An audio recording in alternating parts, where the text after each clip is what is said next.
गंदे और अश्लील विचार चलते रहते हैं, तो आपको ये बौद्ध कहानी जरूर सुननी चाहिए। एक गांव में एक जवान लड़का रहता था। वह बहुत परेशान था, क्योंकि उसका मन उन्हीं चीजों के बारे में सोचता रहता जिसके बारे में वो नहीं सोचना चाहता था। वह अपनी छोटी छोटी क्षणिक खुशियों के लिए अपने दिन का ज्यादातर समय बर्बाद कर देता और फिर बाद में इसके लिए पश्चाताप करता। लेकिन वो ना चाहते हुए भी अगले दिन फिर उन्हीं आदतों को दोहराता। वह अपने माता पिता का अकेला लड़का था। माता पिता धीरे धीरे बूढ़े हो रहे थे और वो जवान, लेकिन वो कुछ भी ऐसा नहीं कर पा रहा था जिससे उसके माता पिता को उस पर गर्व हो। वह जानता तो था कि वह अपने समय और जिंदगी के साथ गलत कर रहा है, लेकिन वो बहुत कोशिश करने के बाद भी खुद को बदल नहीं पा रहा था। वह अपनी समस्याओं के बारे में दूसरे बड़े लोगों को बताता और लोग उसे तरह तरह के सुझाव देते, लेकिन फिर भी कुछ भी बदलाव नहीं आ रहा था। अब तो उस लड़के को भी ऐसा लगने लगा था कि उसका बाकी का जीवन ऐसे ही मानसिक बोझ और बुरी आदतों के साथ बीतने वाला है। इसीलिए अब वह बहुत ही उदास और परेशान रहने लगा था। एक दिन ऐसे ही वह अपने विचारों में खोया हुआ अपने गांव के तालाब के किनारे बैठा हुआ था। तभी पीछे से उसका एक मित्र भागता हुआ आया और बड़े उत्साह से उसके कंधे पर हाथ रखकर बोला, मित्र, मुझे तुम्हारी सभी समस्याओं का समाधान मिल गया है। अपने मित्र के मुंह से यह बात सुनकर वह लड़का बहुत खुश हो जाता है और पूछता है, क्या समाधान मिला मेरी समस्याओं का? लड़के के मित्र ने कहा, ध्यान। ध्यान तुम्हारी सभी समस्याओं का समाधान है। लड़के ने कहा, ये ध्यान क्या होता है? मित्र ने कहा, कल हमारे गांव में एक बौद्ध भिक्षु भिक्षाटन के लिए आए थे। गांव के सभी लोग उन बौद्ध भिक्षु से अपनी अपनी समस्याओं का समाधान पूछ रहे थे, तो मैंने सोचा कि मैं भी तुम्हारी समस्या का समाधान पूछ ही लेता हूँ। तो मैंने उन बौद्ध भिक्षु से अपने मन को काबू में करने का तरीका पूछा। मेरा प्रश्न सुनकर उन बौद्ध भिक्षु ने ज्यादा तो कुछ नहीं कहा, बस इतना ही कहा कि ध्यान जीवन की सभी समस्याओं का समाधान है। मैंने सोचा कि तुम्हें ध्यान के बारे में पता होगा, इसीलिए मैंने उन बौद्ध भिक्षु से ध्यान के विषय में ज्यादा कुछ नहीं पूछा। अपने मित्र की बात सुनकर उस लड़के ने कहा, मुझे उन बौद्ध भिक्षु से मिलना है। वह लड़का और उसका मित्र बौद्ध भिक्षु को ढूंढने निकल पड़ते हैं। बहुत पूछताछ और खोज मशक्कत के बाद उन्हें वो बौद्ध भिक्षु बगल के एक गांव में एक पेड़ के नीचे ध्यान करते हुए मिलते हैं। वे दोनों उस बौद्ध भिक्षु के पास जाकर बैठ जाते हैं और उनकी आंखें खुलने का इंतजार करते हैं।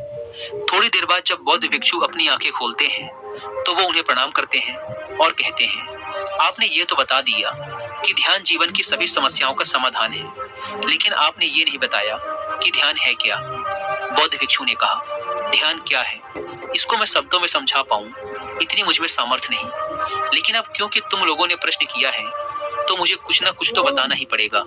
तो सुनो, ध्यान का मतलब है ना कोई प्रश्न, ना कोई उत्तर, ना कोई विचार और ना ही कोई भावना। यह एक ऐसी स्थिति है जो हमारी वास्तविकता से हमारा परिचय करवाती है। इस स्थिति में पहुंचकर व्यक्ति के अंदर कोई भी प्रश्न, कोई भी उलझन शेष नहीं रह जाती, क्योंकि उसके सामने सब कुछ स्पष्ट हो जाता है। उसे इस जीवन की व्यर्थता का पूर्णतः आभास हो जाता है। लड़के ने पूछा, लेकिन ध्यान की ऐसी स्थिति को कैसे प्राप्त किया जा सकता है? बौद्ध भिक्षु ने कहा, ध्यान करना बहुत आसान है। क्या तुम्हें बैठना आता है? लड़के ने कहा, हाँ, मैं बैठ सकता हूँ। बौद्ध भिक्षु ने कहा, कितनी देर तक बैठ सकते हो? लड़के ने कहा, ऐसे तो कभी आजमाया नहीं, लेकिन जितनी देर तक चाहूँ उतनी देर तक बैठ सकता हूँ। बौद्ध भिक्षु ने कहा, रोज 1 घंटा आंख बंद करके सीधा बैठना है। लड़के ने पूछा, कब और कहाँ बैठना है? बौद्ध भिक्षु ने कहा, कभी भी और कहीं भी, बस जगह शांत और एकांत होनी चाहिए। लड़के ने फिर प्रश्न किया, मेरे मन के ये गंदे विचार और मेरी बुरी आदतें कितने दिन में छूट जाएंगी? बौद्ध भिक्षु ने कहा, सिर्फ 1 दिन में। अगर तुम 24 घंटे आंख बंद करके बैठ सको तो।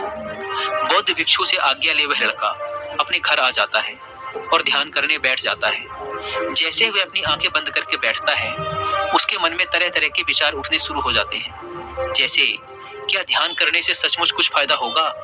मैं अपनी बुरी आदतों को छोड़ भी पाऊंगा या नहीं? आखिर सभी लोग मेरी इज्जत कब करेंगे? मैं तो उससे प्रेम करता हूँ, लेकिन वो मुझसे प्रेम क्यों नहीं करती? मैं ऐसा क्या करूँ कि मैं बहुत सा धन कमाऊं और अपने गांव का सबसे अमीर व्यक्ति बन जाऊं? इसी तरह के और भी विचार उसके मन में लगातार उठने लगे। फिर उसे ध्यान आया कि भिक्षु ने कहा था, ध्यान की अवस्था में कोई विचार कोई भावनाएं नहीं होती। अब वह अपने विचारों को रोकने का प्रयास करने लगा, लेकिन क्या बहती नदी के पानी को कभी कोई रोक पाया है? वह लड़का भी अपने विचारों को नहीं रोक पाता और आंखें खोलकर बैठ जाता है और सोचता है, अब तक के जीवन में बहुत से काम किए, लेकिन इतना मुश्किल काम कभी न किया था। और वो बौद्ध भिक्षु बोल रहे थे कि ध्यान करना बहुत ही आसान है। वैसे दोस्तों, अगर आप भी ध्यान या मेडिटेशन प्रैक्टिस करना चाहते हैं पर आपको पता नहीं कि उसे कैसे किया जाए, तो इसके लिए मैं आपको कुक एफएम पर एक ऑडियो बुक रिकमेंड करूंगा जिसका नाम है meditation and its practice by Swami Rama. ये ऑडियो बुक आपके लिए एक गाइड है जो स्टेप बाय स्टेप आपको मेडिटेशन के बारे में समझाती है। यह ऑडियो बुक आपको ध्यान का अभ्यास करने का एक एग्जैक्ट आइडिया देती है और साथ ही साथ मेडिटेशन की शुरुआत में आने वाले चैलेंजेस और उसके सॉल्यूशंस के बारे में भी बताती है। इसके अलावा कुक एफएम पर मेडिटेशन के ऊपर हिंदी में एक कोर्स भी है जो मुझे पर्सनली काफी पसंद आया। उसका नाम है घर बैठे सीखो मेडिटेशन। आप चाहें तो इसे भी सुन सकते हैं। यह 11 दिनों का एक well organised complete meditation course है जो डेफिनेटली आपकी बहुत हेल्प करने वाला है। इन दोनों ऑडियो बुक्स के अलावा भी कुक एफएम पर 10,000 से ज्यादा ऑडियो शोज अवेलेबल हैं जिन्हें आप अपनी मनपसंद लैंग्वेज में सुन सकते हैं। इन ऑडियो बुक्स और कोर्सेज को सुनते समय कुक एफएम के ऐड नोट्स फीचर का यूज करके आप इनकी इंपॉर्टेंट बातों के नोट्स जरूर बनाएं ताकि आपको ये ऑडियो सोर्स बार बार न सुनने पड़े। और अगर आप रात में सोते समय इन ऑडियो सोर्स को सुनते हैं तो इस ऐप के स्लीप टाइमर फीचर का यूज जरूर करें ताकि यदि आप सुनते सुनते सो जाएं तो ये ऑडियो सोर्स खुद ही बंद हो जाए। इस प्लेटफॉर्म का मंथली सब्सक्रिप्शन पड़ता है 99 रुपीज का, लेकिन अगर आप यूज करते हैं कूपन कोड WI50 तो आपको इसके फर्स्ट मंथ के सब्सक्रिप्शन पर मिलेगा 50% का डिस्काउंट, यानी ये आपको पड़ेगा 99 की बजाय सिर्फ 49 रुपीज का। ऐप को डाउनलोड करने की link description and first comment पर मिल जाएगी। आइए कहानी पर वापस लौटते हैं। वह लड़का उन बौद्ध भिक्षु से मिलने दोबारा अपने घर से निकल पड़ता है और उनके पास पहुंचकर कहता है, आपने तो कहा था कि ध्यान करना बहुत ही आसान है, लेकिन ये तो मुझे दुनिया का सबसे मुश्किल काम लग रहा है। मेरे बहुत प्रयास करने के बाद भी मेरे मन में विचार उठने बंद ही नहीं हो रहे हैं।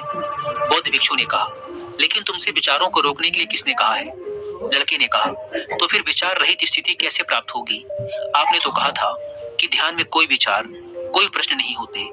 बौद्ध भिक्षु ने कहा, हमारे दिमाग में हर समय बहुत से विचार जन्म लेते हैं और मरते हैं, लेकिन हमारा मन उनमें से किसी एक विचार को पकड़ लेता है और फिर उससे जुड़े विचारों के बारे में सोचता चला जाता है। इस तरीके से हमारा मन विचारों में उलझ जाता है और हम भूल जाते हैं कि हम क्या कर रहे थे।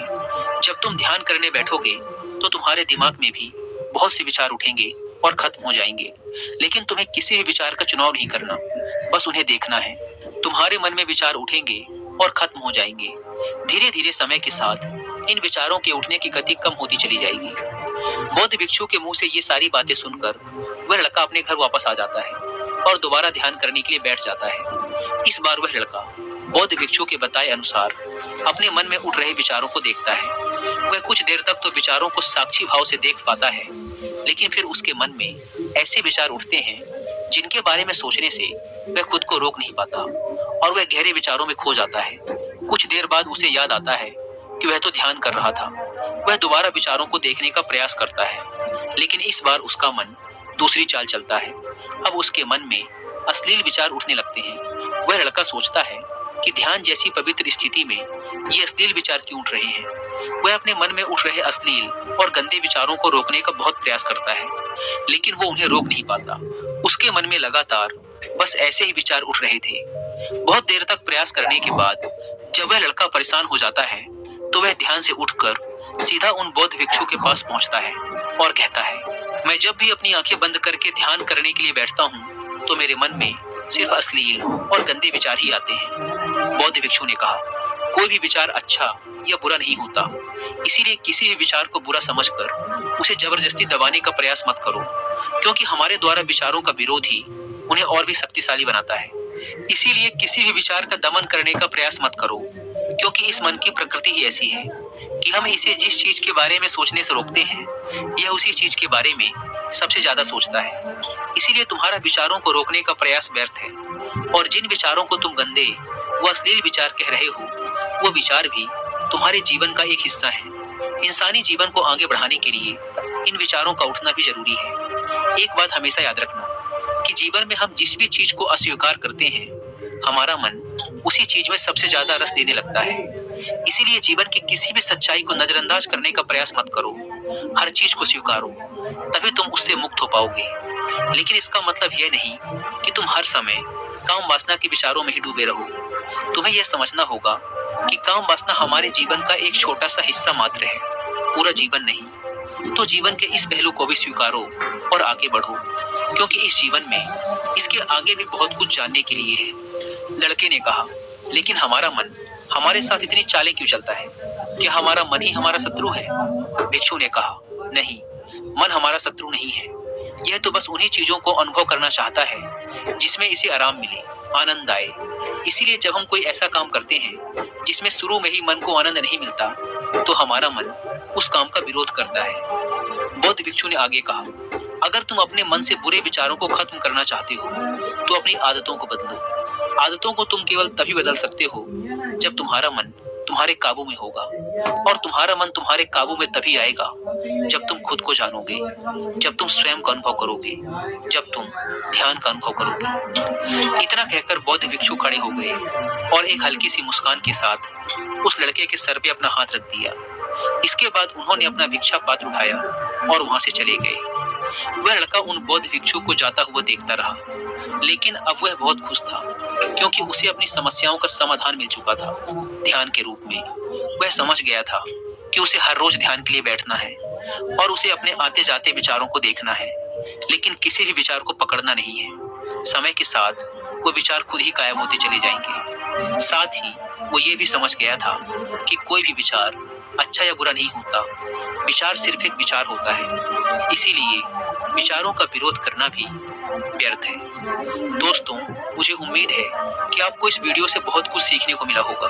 और जाने से पहले एक बार फिर याद दिला दूं कि कुकू एफएम पर meditation and its practice by Swami Rama audio book को और मेडिटेशन पर हिंदी में कोर्स जिसका नाम है घर बैठे सीखो मेडिटेशन को सुनना ना भूलें। और मंथली सब्सक्रिप्शन पर 50% डिस्काउंट के लिए आप WI50 कूपन कोड का इस्तेमाल जरूर करें।